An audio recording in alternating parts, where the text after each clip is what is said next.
Hey guys, what's up? It's Luke. In this video, we're going to be talking about phobias. What's a phobia? I'll tell you in a moment. Before we get started, make sure you subscribe, and also if you like the video, give it a like. Hit the like button. Okay, let's begin.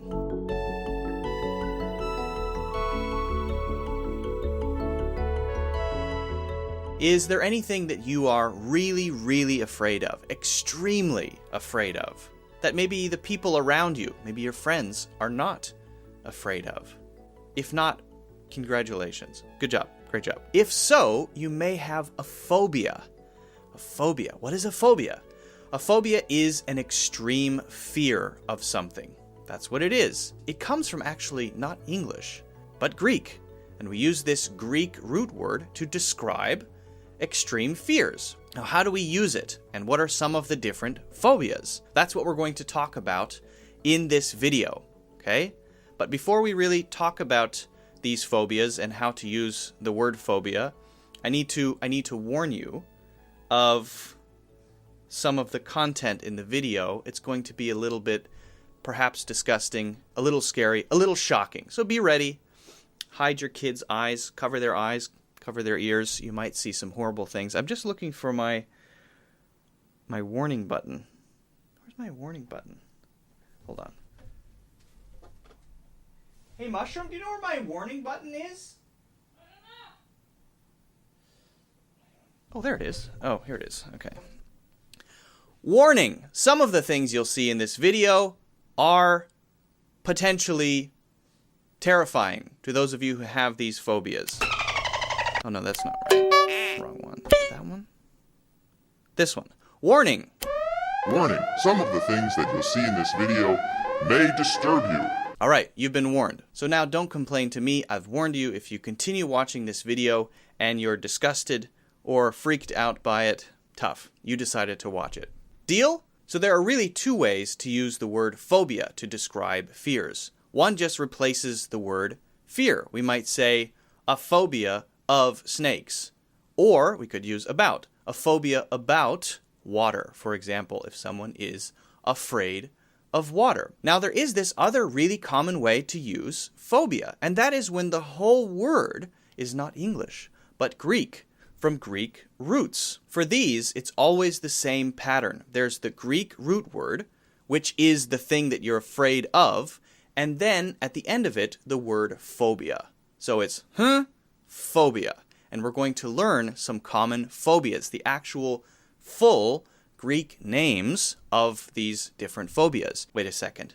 Do people actually go around using Greek words to describe fears? Yes, most people will know the phobias that I'm going to talk about. And English speakers will actually say the whole thing. Okay? So here we go.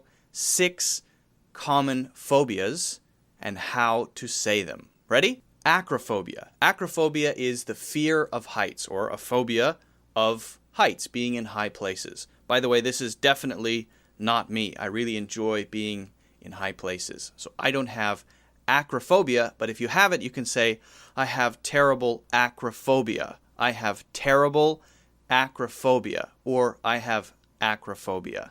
That means you feel really nervous if you're up high. The word acra comes from akron, which is the Greek word that means highest place, basically highest point. Then we just add phobia. So if you have acrophobia, now you can say, please, stop asking me to go skydiving with you. Stop asking me to go up to the top floor of buildings. I have acrophobia.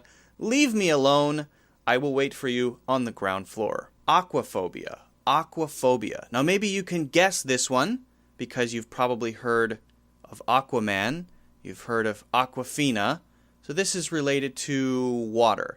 In fact, aqua is a Latin root, not a Greek root. But anyway, we use this word, aquaphobia, to describe a phobia of water. Does that mean drinking a glass of water? No, it generally means being in water.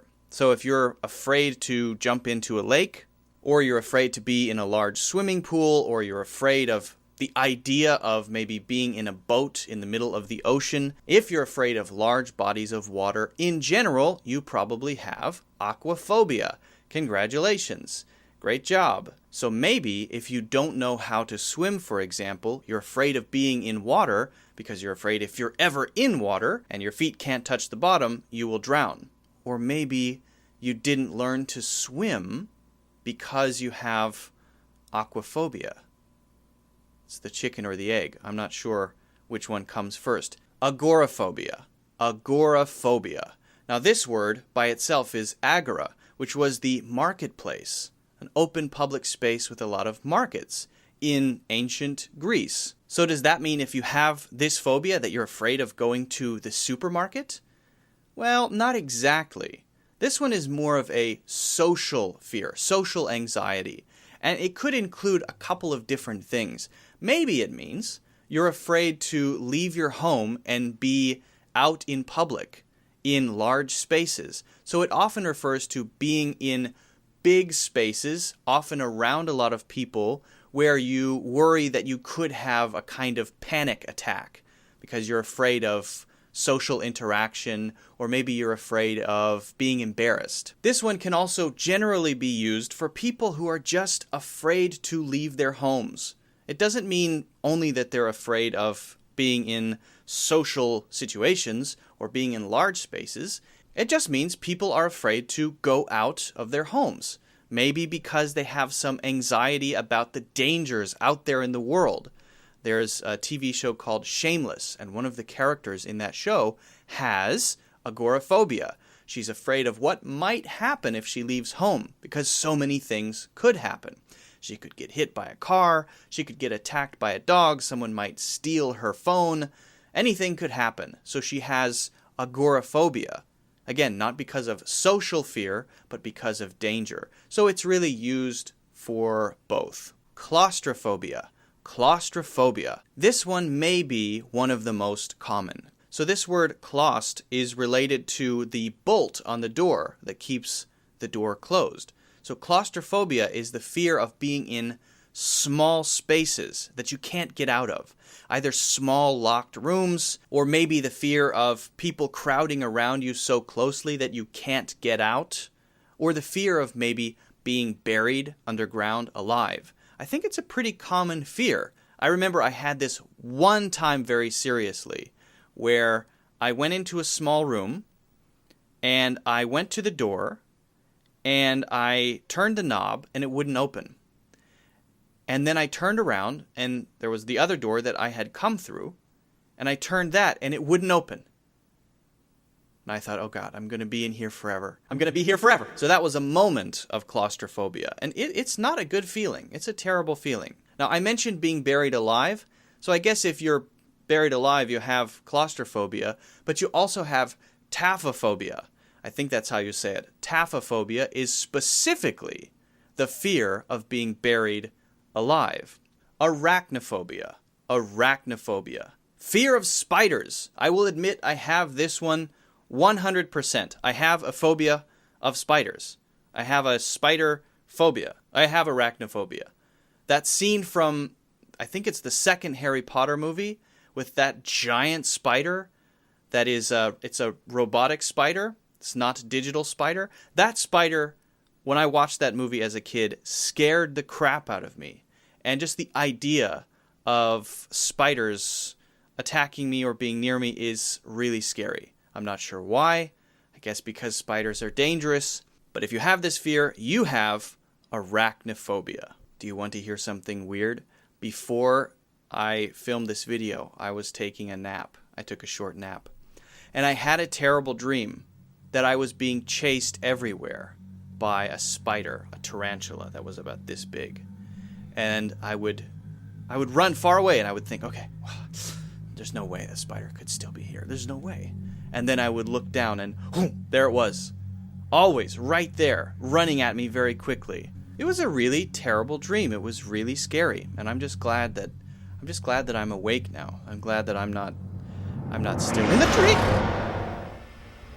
I usually save the best for last, or in this case, the worst for last.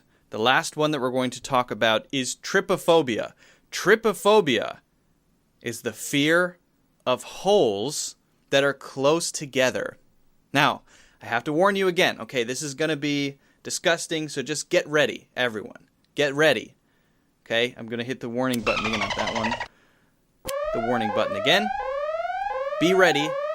This is gross. I don't know how many people have this, but if you do, I know how you feel. It's a terrible feeling. It's not exactly fear, is it? It's sort of like this uncomfortable, strange mix of mostly disgust, but also some weird satisfaction sort of blended together, like 95% disgust and 5% satisfaction, or something like that. It's a very uncomfortable feeling, and it makes me want to do this and then jump off of a cliff or something. It's just, it's terrible. It's terrible. That's what it is. Now, there are different things that can trigger trypophobia. We use trigger, which means to set it off or make us have that feeling. One of them is a lotus. So the lotus plant has that pod with the seeds in it.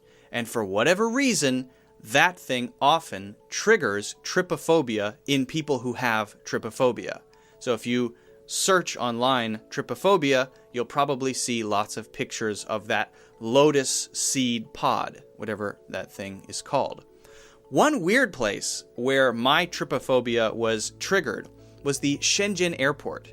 So there's an airport in SHENZHEN, in China, that has these tubes. And when I see those holes, I feel that horrible feeling. It's not good. And I don't know why it was designed that way, but whoever designed it must not have had trypophobia, and so they weren't sensitive to that feeling. I've had several people tell me that they feel the same way about the airport in SHENZHEN. Okay, so those are the most common phobias. Those are the ones that most people know. Trypophobia is kind of new. I think not so many people know the name for that one, but most people know the other ones like Arachnophobia and Agoraphobia. I'd like to hear from you guys. Let me know what you're afraid of. What are your main phobias? Leave your phobias in the comments and maybe talk about some of your experiences with your phobias. I'll look forward to hearing from you on that.